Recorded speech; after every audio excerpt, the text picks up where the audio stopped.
जरा एक पल के लिए अपनी आंखों को बंद करिए और कल्पना करिए अगर आज आपको कश्मीर जाने के लिए पासपोर्ट लगता, गुजरात जाने के लिए वीज़ा बनवाना पड़ता और हैदराबाद जाने के लिए एक अलग करेंसी खरीदनी पड़ती, तो क्या आप उसे भारत कहते? शायद नहीं। प्यारे साथियों, नमस्कार। अमेरिका के पूर्व राष्ट्रपति अब्राहम लिंकन ने कहा था, a house divided against itself can not stand.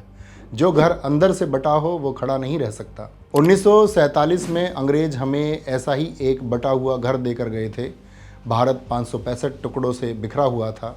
हर राजा का अपना कानून, अपनी सेना और अपना अहंकार था। दुनिया के बड़े बड़े विद्वान कह रहे थे कि भारत एक देश के रूप में 5 साल भी नहीं टिक पाएगा, लेकिन उन विद्वानों को यह नहीं पता था कि भारत की मिट्टी में एक ऐसा इंसान खड़ा है जिसका इरादा हिमालय से भी ऊंचा और संकल्प लोहे से भी सख्त है, जिसने एक हाथ में संविधान और दूसरे हाथ में कठोरता लेकर उन 565 टुकड़ों को जोड़कर एक संपूर्ण भारत का नक्शा बना दिया। मैं बात कर रहा हूँ आधुनिक भारत के निर्माता लौह पुरुष सरदार वल्लभ भाई पटेल जी की। आज हम पटेल जी को लौह पुरुष कहते हैं, लेकिन क्या आपको पता है कि यह लोहे जैसा मजबूत इरादा बना कैसे? 1947 से पहले जब भारत गुलाम था, तब वल्लभ भाई पटेल अहमदाबाद के सबसे महंगे वकीलों में से एक थे, जो विलायती सूट पहनते थे और अंग्रेज़ों के क्लब में जाते थे। लेकिन जब वो गांधी जी से मिले तो उनके अंदर देश प्रेम की भावना ऐसी जगी कि उन्होंने अपनी चलती हुई वकालत को आग लगा दी, अपने विलायती कपड़े जला दिए और खादी अपना ली। 1928 के बारदोली सत्याग्रह में जब अंग्रेज़ों ने किसानों पर 22 से 30% टैक्स लगा दिया था, तो वो वल्लभ भाई पटेल जी ही थे जिन्होंने किसानों को एकजुट किया। अंग्रेज़ों ने उनकी ज़मीनें जब्त कर लीं, जानवरों को नीलाम कर दिया, लेकिन पटेल जी ने किसानों को झुकने नहीं दिया। अंत में ब्रिटिश सरकार को झुकना पड़ा और टैक्स वापस लेना पड़ा।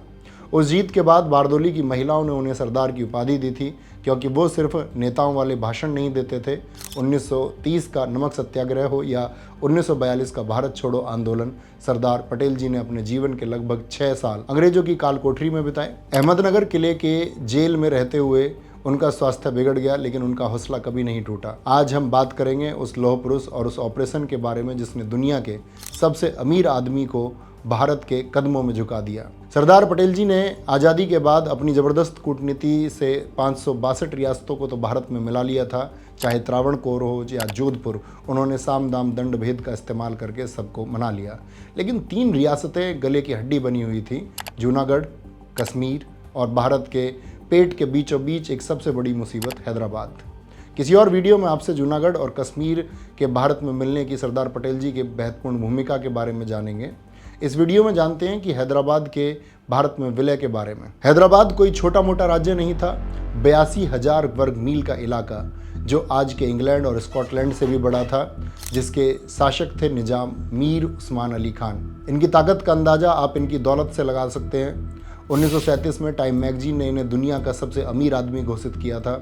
उस दौर में अमेरिका जैसी सुपर पावर की पूरी जीडीपी लगभग 90 से 100 बिलियन डॉलर थी और अकेले निजाम की नेटवर्थ 2 बिलियन डॉलर से ज़्यादा थी। यानी एक अकेले आदमी की जेब में अमेरिका की पूरी अर्थव्यवस्था का 2% हिस्सा था। आज के हिसाब से यह रकम लगभग 20 लाख करोड़ रुपए से ज़्यादा बैठती है। यानी आज दुनिया के तीसरे अमीर आदमी जेफ बेजोस की संपत्ति जितना पैसा आज से लगभग 90 साल पहले निजाम के पास में था। लेकिन विरोधाभास देखिए, प्रसिद्ध लेखक डोमिनिक लैप्रिए और लैरी कॉलिंस की अपनी मशहूर किताब फ्रीडम एट मिडनाइट में निजाम का वर्णन करते हुए लिखते हैं कि निजाम के पास एक हीरा था जिसका नाम था जैकब डायमंड, जो लगभग 185 कैरेट का कोहिनूर हीरे से भी बड़ा और भारी था। यह दुनिया का 7वां और सबसे बड़ा हीरा था, जिसकी आज की कीमत 900 से लेकर के 1000 करोड़ के आसपास है। पर निजाम इस बेशकीमती हीरे को अपने जूते के अंदर रखते थे या फिर कभी कभी टेबल पर कागज़ और अखबारों को दबाने के लिए पेपर वेट की तरह इस्तेमाल करते थे।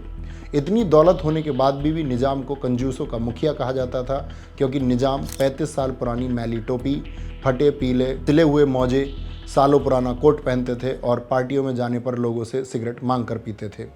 ऐसी कंजूसी के बाद भी निजाम की सत्ता की भूख इतनी बड़ी थी कि इसी दौलत के दम पर वो भारत के बीचों बीच एक साउथ पाकिस्तान बनाना चाहते थे। अब आपके मन में सवाल होगा, जब 15 अगस्त 1947 को पूरा देश आज़ाद हो गया तो हैदराबाद अलग कैसे रह गया? असल में अंग्रेज जाते जाते भारत को टुकड़ों में बांटने का एक कानूनी इंतजाम करके गए थे। इंडियन इंडिपेंडेंस एक्ट में एक क्लॉज था, लैप्स ऑफ पैरामाउंट सी। इसका मतलब था कि अंग्रेजों के हटते ही 565 रियासतें पूरी तरह आज़ाद थीं। उनके पास 3 विकल्प थे, भारत में मिलें या पाकिस्तान में मिलें या अपना स्वतंत्र देश बना लें। निज़ाम ने तीसरे विकल्प को पकड़ लिया। वह चाहते थे कि वह अपना खुद का साम्राज्य बनाए, जहां अपनी खुद की रेल, करेंसी और सेना हो। निज़ाम ने दिल्ली की तरफ देखकर कहा था, हैदराबाद ना भारत का है ना पाकिस्तान का, हम आज़ाद हैं। निज़ाम ऐसे ही अलग साम्राज्य बनाने की बात नहीं करते थे। उनके पास 2 सबसे बड़े हथियार थे। पहला रज़ाकार। ये निज़ाम के करीबी कासिम रिजवी की 2 लाख लोगों की प्राइवेट आर्मी थी। इसका काम सीमा पर लड़ना नहीं, बल्कि हैदराबाद के अंदर 85% हिंदू आबादी को कुचलना, कत्लेआम करना और ऐसा खौफ पैदा करना था कि कोई भारत में मिलने का नाम न ले सके। कासिम रिजवी ने खुलेआम धमकी दी थी, अगर भारत ने आंख उठाई तो हम दिल्ली के लाल किले पर अपना झंडा फहराएंगे। दूसरी ताकत पाकिस्तान का हवाई सपोर्ट। 1948 में पाकिस्तान ने एक ऑस्ट्रेलियाई पायलट सिडनी कॉटन को हायर किया था। सिडनी कॉटन अपने लैंकास्ट्रियन विमान में कराची से हथियार भरता था और रात के अंधेरे में रडार से बचते हुए हैदराबाद के बीदर और वारंगल में लैंड करता था। बदले में निज़ाम बक्से भरकर सोना पाकिस्तान भेज रहे थे। साजिश साफ थी, भारत के शरीर में एक ऐसा कैंसर पैदा करना जो कभी ठीक ना हो। दिल्ली में बैठे कई नेता डरे हुए थे। उन्हें लगता था कि अगर सेना भेजी तो पाकिस्तान युद्ध छेड़ देगा और पूरे देश में दंगे हो जाएंगे। वो मामला संयुक्त राष्ट्र UN ले जाना चाहते थे, लेकिन सरदार पटेल लंदन के मिडिल टेम्पल से पढ़े बैरिस्टर थे। वो कानून और कूटनीति दोनों जानते थे। उन्हें पता था कि कैंसर का इलाज बातों से नहीं, सर्जरी से होता है। उन्होंने साफ कह दिया था, कायरता शब्द मेरी डिक्शनरी में नहीं है, मैं डरने वालों में से नहीं हूँ। इसीलिए उन्होंने ऑपरेशन पोलो 13 सितंबर 1948 को मेजर जनरल जयंतनाथ चौधरी के नेतृत्व में चलाया। करीब 36,000 भारतीय सैनिक हैदराबाद की सीमा में दाखिल हुए। इसे दुनिया को दिखाने के लिए पुलिस एक्शन कहा गया, लेकिन असल में यह फुल स्केल मिलिट्री ऑपरेशन था। निज़ाम को गुमान था कि उसके रजाकार सेना और पाकिस्तान उसे बचा लेंगे, लेकिन भारतीय सेना के सारमैन टैंक और जवान आंधी की तरह आगे बढ़े। नलदुर्ग का किला हो या बीदर का हवाई अड्डा, पहले दिन दूसरे दिन रजाकार दुम दबाकर भागने लगे। कासिम रिजवी की वो लाल किले वाली धमकी हवा हो गई। सिर्फ 109 घंटे यानी 5 दिन से भी कम समय में दुनिया के सबसे अमीर आदमी का गुरूर मिट्टी में मिल गया।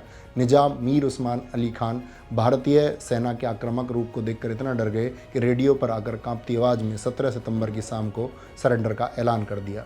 इसके बाद एक तस्वीर इतिहास में दर्ज हुई, जब 20 लाख करोड़ का मालिक निज़ाम भारत के गृह मंत्री सरदार वल्लभ भाई पटेल के स्वागत में हैदराबाद के बेगमपेट हवाई अड्डे पर सर झुकाए हाथ जोड़े खड़ा था। यह जीत सिर्फ एक राज्य की नहीं थी, यह जीत थी अखंड भारत के संकल्प की। आखिरकार सरदार पटेल जी ने यह सब कैसे किया? ऐसा उन्होंने अपने देश प्रेम की भावना और त्याग से किया। अमेरिका के पूर्व राष्ट्रपति हैरी एस ट्रूमैन ने एक बहुत बड़ी बात कही थी, you can accomplish anything in life provided that you don't mind who gets the credit. आप जीवन में वह सब कुछ हासिल कर सकते हैं बशर्ते आपको इस बात की परवाह ना हो कि उसका श्रेय किसे मिलेगा। 1946 में जब देश के पहले प्रधानमंत्री चुने जाने थे तो कांग्रेस की 15 में से 12 प्रांतीय कमेटियों ने सरदार पटेल जी का नाम भेजा था। 3 कमेटियां न्यूट्रल रहीं, उन्होंने किसी का नाम नहीं सुझाया था। जनता चाहती थी कि पार्टी चाहती थी कि पटेल जी प्रधानमंत्री बने, लेकिन महात्मा गांधी जी ने एक छोटी सी पर्ची पटेल जी की तरफ बढ़ाई जिसमें उनकी इच्छा थी कि नेहरू कमान संभाले, क्योंकि गांधी जी को लगता था कि नेहरू 56 वर्षीय युवाओं के बीच चर्चित, ज़्यादा पढ़े लिखे और विदेश नीति में ज़्यादा अच्छे हैं। जरा सोचिए, जिस कुर्सी के लिए आज के नेता पार्टियां तोड़ देते हैं, पलटूराम बन जाते हैं, विचारधारा बेच देते हैं, सरदार पटेल जी ने उस पर्ची को देखा और अपने गुरु गांधी जी के सम्मान और देश की एकता अखंडता के लिए अपनी दावेदारी तुरंत वापस ले ली। पटेल जी ने 4 बार अध्यक्ष पद 1929, 1936, 1939 और एक बार 1946 में अध्यक्ष पद और PM पद को ठोकर मारी, सिर्फ इसीलिए ताकि देश और कांग्रेस पार्टी में फूट ना पड़े। आचार्य चाणक्य जी ने भी कहा है कि त्याग के बिना नेतृत्व संभव नहीं है। लेकिन दोस्तों जरा ठहरिए, मैं आपको यह बातें इतिहास पढ़ाने के लिए नहीं बता रहा हूँ, मैं यह बातें आपको इसलिए बता रहा हूँ क्योंकि आज जब मैं देश की संसद को देखता हूँ तो मेरा सिर शर्म से झुक जाता है। एक तरफ सरदार पटेल जी थे जिन्होंने 565 रियासतों को जोड़कर एक नया भारत बनाया, और आज हमारे नेता क्या कर रहे हैं? देश के सामने मुद्दे क्या हैं? बेरोजगारी, महंगाई, बॉर्डर पर चीन की चालबाजी, चरमराती विदेश नीति, प्रदूषित हवा। लेकिन हमारे माननीय सांसद और मंत्री किस पर बहस कर रहे हैं? कोई वंदे मातरम पर लड़ रहा है, कोई गाली दे रहा है, कोई सिगरेट के धुएं पर टिप्पणी कर रहा है, तो कोई समोसे पर बहस कर रहा है। आपने आपने सही सुना, समोसा।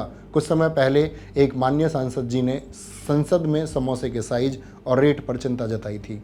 सोचिए, जिस सदन में पटेल जी जैसे लोग बैठकर देश का नक्शा बनाते थे, वहां आज समोसे के आलू और चटनी पर चर्चा हो रही है। आपको जानकर हैरानी होगी कि संसद को चलाने के लिए 1 मिनट का खर्च 2.5 लाख रुपए आता है। अगर संसद एक दिन 10 घंटे चलती है तो 15 करोड़ रुपए प्रतिदिन लगभग खर्च होते हैं। यह पैसे किसके हैं?